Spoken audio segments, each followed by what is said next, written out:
Hey YouTube, I've got a video today on something I learned this week.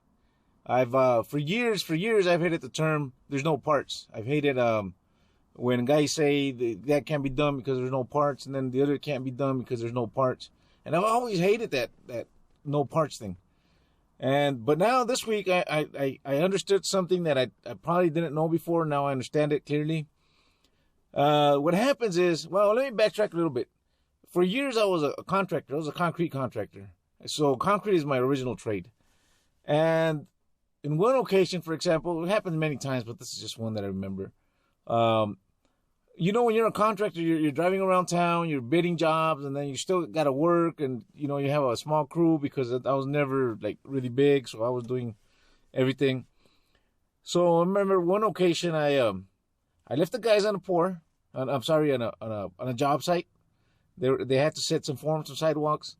We were maybe a mile away from Home Depot. So we unloaded all the tools from my truck, and I left another truck there that I had with them, that had most of the tools. And I had to go drive around town doing bids and estimates and stuff like that. So I told them, you know what, we have to get these forms set because we're pouring tomorrow. Yeah. And the guys understood that. So I took off. And I was gone maybe a couple of hours, 2.5 hours, maybe 3. And then I come back and they're all cleaning the truck. I saw a little bit of form set, but now not all the sidewalks that we had to set. And I asked them, what's going on? I said, well, you took the nails. The nails were all in your truck. So we just formed with the little bit of nails that we had in our pouches, and that's it. And I'm thinking, what the hell? But why don't you guys just go buy a box of nails? I'm going to pay you. I mean, even if you buy a box of nails and a soda for everybody, I'll pay for it. I mean, but most workers don't think like that. They think, oh, there's no nails, so this is my opportunity to not do anything. So after being a contractor, I'll never be a regular worker. I consider myself somebody that's thinking ahead all the time. The company that I worked for before this one, I was with them for 3 years.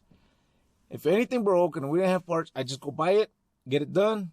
Nobody would question me because they know that even if I spend a little bit more money buying it at Home Depot, but we got it done right away, the tenant was happy. And I've always, worked that way. And everywhere else, every place that I've worked, it's the same. I'm worried about doing things right and not wasting time. This company that I started working for 5 weeks ago, it was a 4-man crew when I started there. It's under 200 units. So really, it should only be a 2-man setup, 2 maintenance guys. So one of the other maintenance guys, he took a job as a HVAC, and he's doing real good. So I'm glad for him. He's doing good. The other guy was just fluff. So I got rid of him, and it was just me and another guy that was left.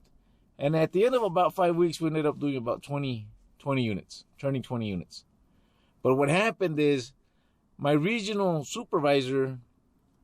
maintenance supervisor, had given me a credit card to buy materials. And we were doing all these turns, and we placed an order at HD Supply for about $1,500, 2 orders, and they totaled about $1,500. And I spent about another $1,600 in parts, slats and parts that we needed, paint, stuff, any of that. And we were doing real good. I cut the crew in half. That was good, and we got a lot done. We did a whole bunch of work orders. We did this, the other. We did underground electrical shorts, and we did all kinds of stuff. And we were doing good, and then the property was doing real good. And I think I was saving them a lot of money. Just the fact that we had cut the crew down to half, that's already a lot. Well, what happens, and I want to clarify something, and this is not to throw anybody under the bus or think I know more than anybody. Obviously, they're the owners of that company, and they know something I don't know. I'm not here to bash anybody because they're successful, and there's a reason they're successful. It's not against them. It's just something that happens in the maintenance culture that I've now I noticed. So the guy comes from out of town, and he looks at his card, and there's $3,100, used on that card.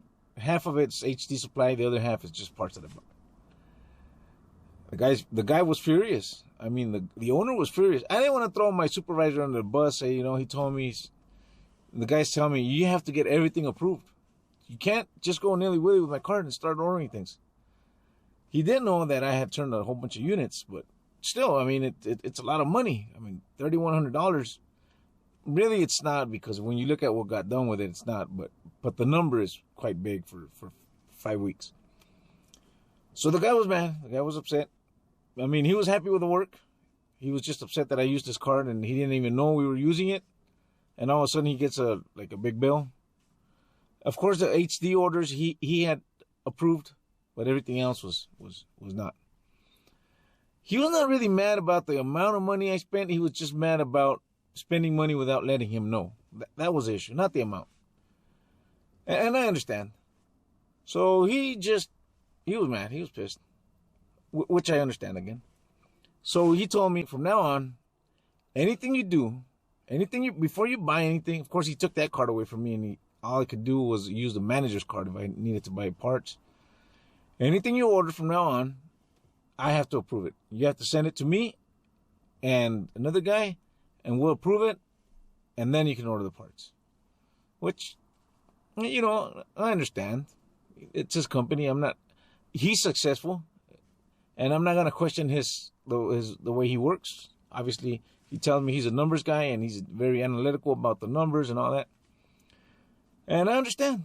So the next day, I didn't like it because I just knew it was going to slow me down. The next day, we're trying to finish a turn, and we need a rail for a vertical blind rail and 2 specialty light bulbs. And I got to put that on the list, right? I can't just go buy them anymore. That's got to go on the list now. And the guy's not going to approve the list for 2 things, right? And then the spout goes out, the heater in the spout goes out, and then it's telling me that the pump's clogged, that it's not circulating enough water. So I go over there and I clean out the impeller, and I notice the skimmer basket's all torn up. You know, you can't really use it when the skimmer basket's all torn up because it's a piece of plastic that are clogging the impeller. So that goes on the list too, you know. And then there was another issue there with a gate that I had to fix. The gate was loose because it was just attached to some stucco. So I had to open the wall. I had to put a nailer behind it. I didn't know how much material was going to get used, and I don't have access to material anymore. And I'm thinking, man, do I want to do this or not? You know what? I don't have. If I open this wall to put a nailer behind, you know, something sturdy to attach this gate, it's a post that's against the wall, so I have to open the wall from behind. I may leave this project halfway. I already have a couple of projects that are already starting halfways.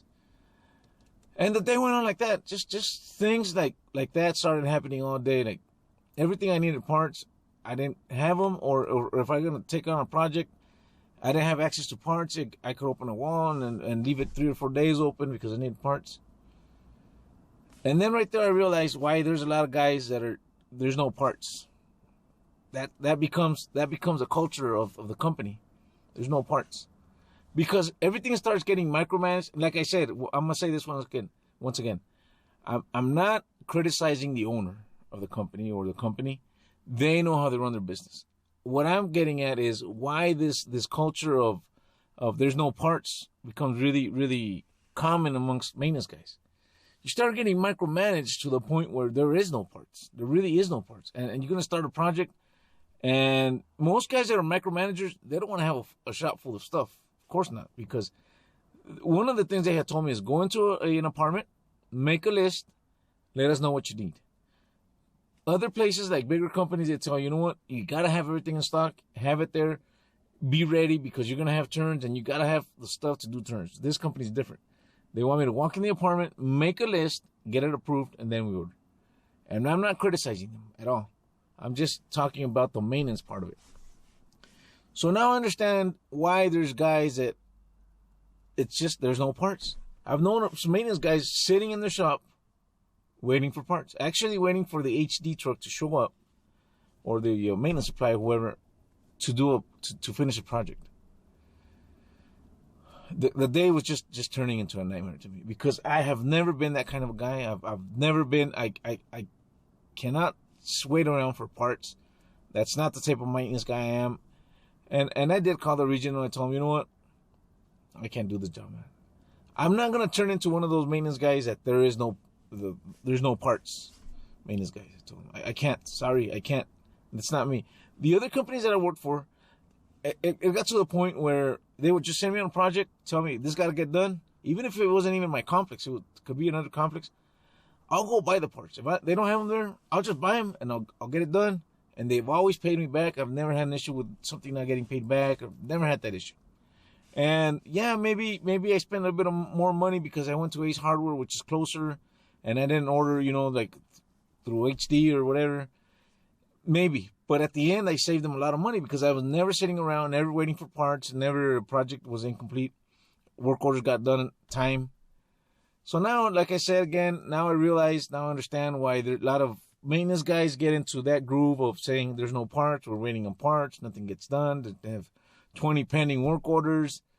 Now I understand it. Sometimes it's the culture of the company. This is the first time I've ever fallen into, this culture. And once again, I'm going to say it. I'm not saying it's wrong. I'm not saying they're wrong. There's a reason why they have complexes. There's a reason why they're rich, and I'm not. But there's also a reason why a lot of these maintenance guys are just becoming there's no parts guy, and they're just sitting around.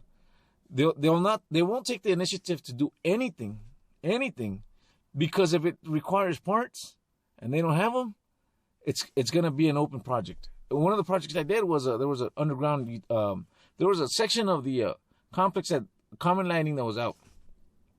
So I started looking for it. There was no work order for that. There's nothing for that. I just already know. If you're the lead, you already know you have to fix it. I started looking for it. It turns out it's underground. Somebody had put another post, a lollipop, and the connection they didn't care about the rest of the connection. They just turned on the lollipop, and there was a parking area. So we dug it out. We fixed it. It's not that easy to fix underground because now there's no conduits underground. You're not supposed to splice underground. So you got to buy a box to splice it in that's now weatherproof. And they're not very, very expensive. They may be $20, $30, but if that has to get approved, then I have to dig a hole. And I don't know how long it's going to take me to dig the hole, because I don't know where exactly the short's at or the cut wire is at. You just don't take the initiative because what are you going to do if you find it? You're going to leave an open hole there for, a week or two? So they just don't take the initiative. They say, well, man, unless they tell me to do it, I'm not going to do it because there's no parts. And you don't have access to parts. And yeah, sometimes they say, yeah, the manager's got petty cash and this and that. Well, they don't always have it. But it's still got to get approved. So it just gets really complicated. I just left that company. I hate leaving companies. I hate it because I was doing real good there. I loved it. I had gone in there Saturdays and Sundays and fixed up that last video I did of a shop. That place was horrible to walk in. I'm not talking about inside. Even before you got inside, you couldn't even walk in there because everybody had piled stuff next to the door. And then of course because they couldn't pile any more inside, the inside was a mess. We got it all cleared out. I took a lot of my own time because I believe in that an organized shop is an efficient shop. If you know where things are, it's really easy to go to where you're headed and not have to, look around the whole shop to find a capacitor or something. Just all the capacitor in one place, and I believe in that. And we were getting really efficient at what we were doing. But once I lost the access to buying what I needed, and I'll tell you right now, I'm not somebody that just buys to buy because I've been a contractor and I understand that nobody's got money to spare. Nobody. It's all, on a budget. So once I figured out here that I don't have that access anymore, I'm not going to be efficient.